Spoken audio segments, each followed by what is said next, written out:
Hello students, today will be discuss about Shakespeare's Othello explanations. हम इनके 6 explanation पढ़ चुके हैं. ओके, अब नेक्स्ट पढ़ते हैं. A maiden never bold of spirit so still and quiet that her motions blushed at herself, and she, in spite of nature, of years of country, credit everything to fall in love with what she feared to look on. It is a judgment mean and most imperfect that will confess perfection so could err.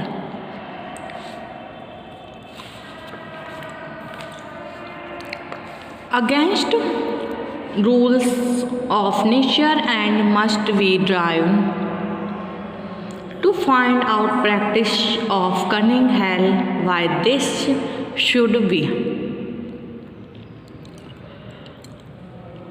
ये एक तो first scene first से ली गई है, इसका context है. These lines are from Bravancio's speech in Act First, Scene Third. Bravancio is shocked to find that his daughter has eloped with the Moor. The first thing that comes to his mind is that she has been under the influence of some drugs with magical properties. Explanation पढ़ते हैं. Bravanccio simply states that his daughter Desdemona never showed any trace of boldness in my action. She was of such calm, quiet, and shy nature that she felt shy even the natural impulses and desires.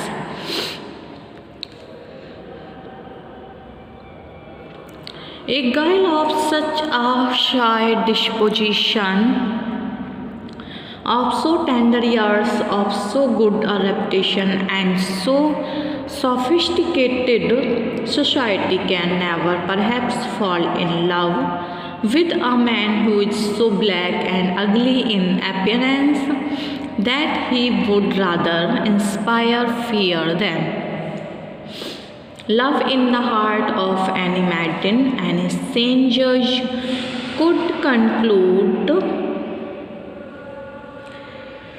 that a girl who was perfect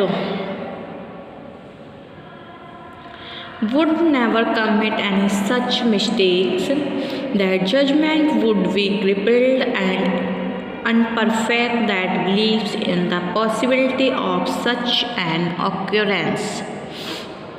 It is a violation of the rules of nature. The only possible explanation seems to be that black magic and witchcraft has been practiced on her to divert her from her natural course.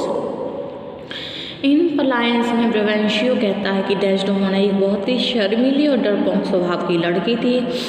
इतनी सीधी सादी थी कि खुद ही अपने आप पर ही शर्मा जाती थी. फिर ऐसी लड़की जो इतनी नाजुक उम्र की हो, स्वभाव से बेहद शर्मीली और डरपोक हो, भला वह ऐसे कैसे व्यक्ति से प्यार कर सकती है जिसकी सूरत प्यार पैदा करने के बजाय किसी भी युवती के मन में डर पैदा कर दे. वह फैसला जो ये कहे कोई भी भीरू स्वभाव की लड़की कुदरत के नियमों का इस प्रकार हनन कर सकती है, एकदम अपूर्ण और बुद्धिहीन होगा. हर बुद्धिमानी जज यही सोचने को मजबूर होगा कि ये सब किसी काले जादू का असर है और कुछ भी नहीं है. Okay,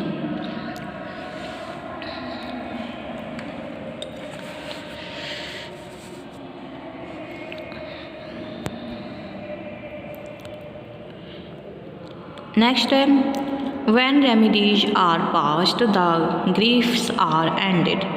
Why, seeing the worst which laid on hopes depended, the morn a mischief then is past and gone.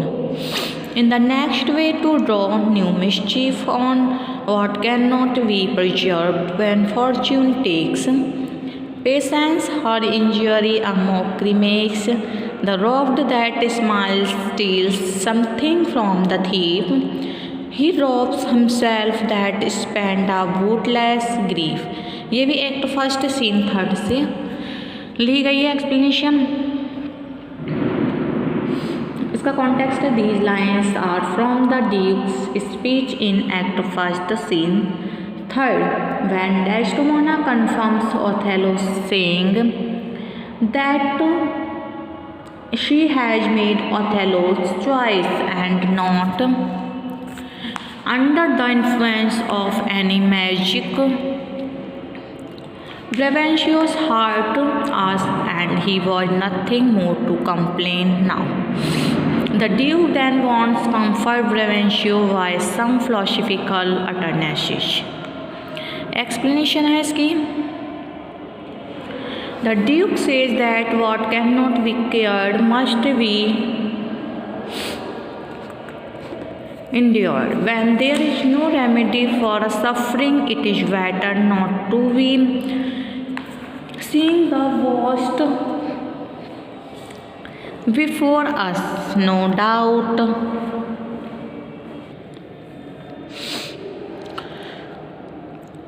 No doubt we were very hopeful in the past, but now, when all hopes have been shattered,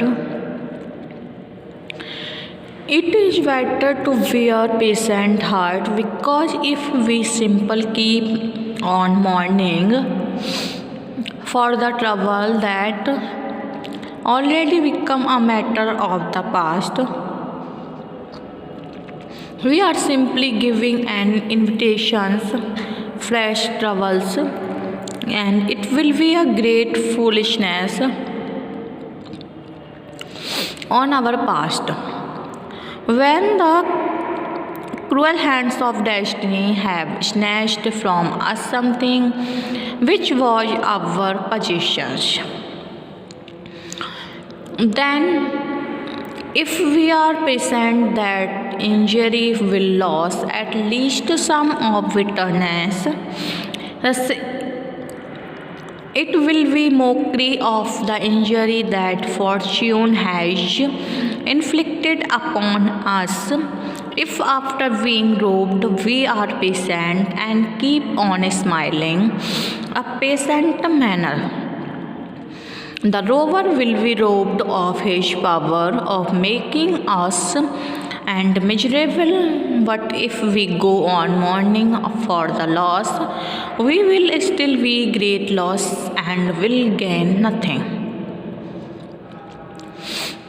in lines में ब्रेवेंशियो को समझाते हुए Duke कहता है कि जब कोई रोग लाइलाज हो जाए तो उसके लिए शोक मनाना बेकार है, केवल ये सोचकर कि कल तक हमें जितनी आशा थी और आज हमारी सारी आशाएं व्यर्थ हो गई हैं।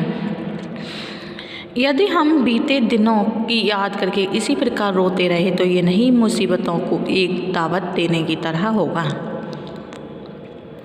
जब भाग्य ने हमसे हमारी प्रिय वस्तु छीन ली है तो बेहतर यही है कि हम सब्र से काम लें और इस प्रकार से हमें जो घाटा हुआ है उसकी हंसी उड़ा देंगे।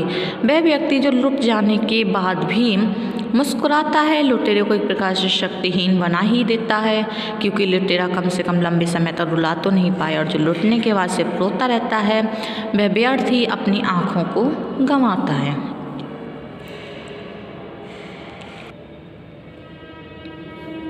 Here he compares human life to a scale, in one scale of which there is reason and in other there is just sensuality. It is for reason to counterweight sensuality. If we choose to turn a deaf ear to the voice of reason, then our vulgar appetites will lead us to dangerous consequences.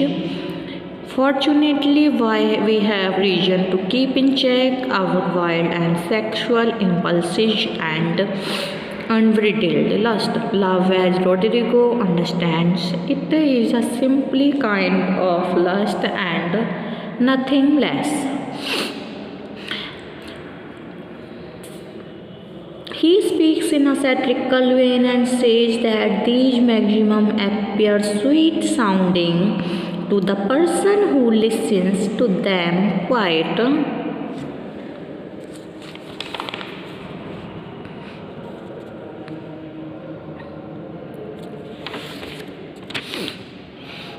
indifferently and who is not sufferer.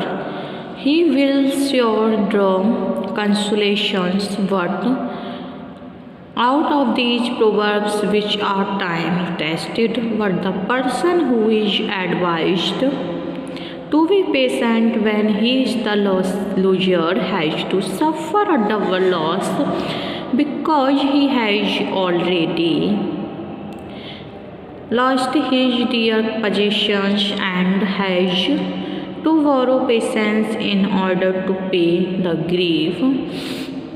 These are easier to quote than to follow. They are endowed with double meaning and are bitter or sweet according to the circumstances. They are sweet when we use them to console others, but bitter when we are consoled with these. Words are after all words and cannot join broken hearts. It is rather impossible to console the wounded. Feelings through these maximums, the person who is suffering will be consoled in his own manner in the course of time only.